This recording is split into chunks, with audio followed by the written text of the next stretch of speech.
ప్రస్తుతం మనతో పాటు ధర్నా చౌక్ వద్ద కామారెడ్డి ఎమ్మెల్యే వెంకటరమణారెడ్డి గారు ఉన్నారు. చెప్పండి సార్, ఈ ధర్నా యొక్క ముఖ్య ఉద్దేశం ఏంటి? అంటే నిరాహార దీక్షల విశ్రాంతి ఉద్యోగులు చాలామంది పాల్గొన్నారు.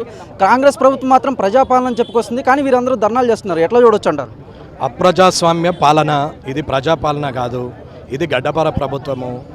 లేని వాళ్ళని హింసించడు, అరాచకం చేసుడు, వారిని నోరు మూపించడము.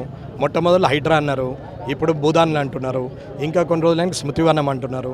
ఇంకా ఇలాంటిది ఎవరికేం చేసిందేం లేదు, వాళ్ళు ఇచ్చిన డిక్లరేషన్లు అయిందేం లేదు, వారు ఇచ్చినటువంటి హామీలు నిలబడ్డదేమీ లేదు. ఇప్పటివరకు ఎవరికి కనీసం కళ్యాణ లక్ష్మికి తులం బంగారం అన్నారు, కనీసం అది కాదు కదా. ముసలోళ్ళకి 2000కు 4000 పెన్షన్ అని ఇది రాలేదు. ఆడవాళ్ళకి స్కూటీ అన్నారు, అది రాలేదు. కానీ ఏది రైతు బంధు కూడా లేదు. ఇవన్నీ మాటల ప్రభుత్వమే తప్ప ఏం చేతలు చేసేది లేదు. అయినా ఈ డబ్బులు దాచుకున్న డబ్బులు, ఉద్యోగస్తులు కష్టపడి 35 సంవత్సరాలుగా దాచుకున్నటువంటి డబ్బులు ఖచ్చితంగా ఇవ్వాల్సిన అవసరమే ఉంది. ఇవ్వాలి. ఆ డబ్బులు వాడుకోవడానికి మీకు ఎలాంటి హక్కు లేదు. మీరు అనుకుంటున్నారేమో ఎవడు ఊరుకుంటున్నాడు ఏమనట్లేదంటే, సమయం వచ్చినప్పుడు తొక్కి పాతి పెడితే లేవకుండా అవుతారు.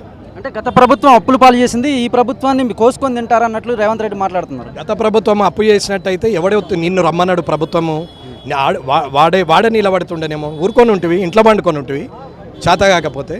నేనేదో వాళ్ళు తప్పు చేశారు, నేను సరిదిద్దుతానే వచ్చినావు కదా, వచ్చి పనుల వాని మీద తప్పు అని ఎత్తుడు ఎందుకు? అంతే. ఈ నిరాహార దీక్షకు సంబంధించి ఏం డిమాండ్ చేస్తున్నారు? డిమాండ్ చేసేది ఏముంది? వాళ్ళకి రావాల్సిన డబ్బులు ఖచ్చితంగా ఇవ్వాలి. ఇవ్వకపోతే హంగర్ స్ట్రైక్ చేస్తారు.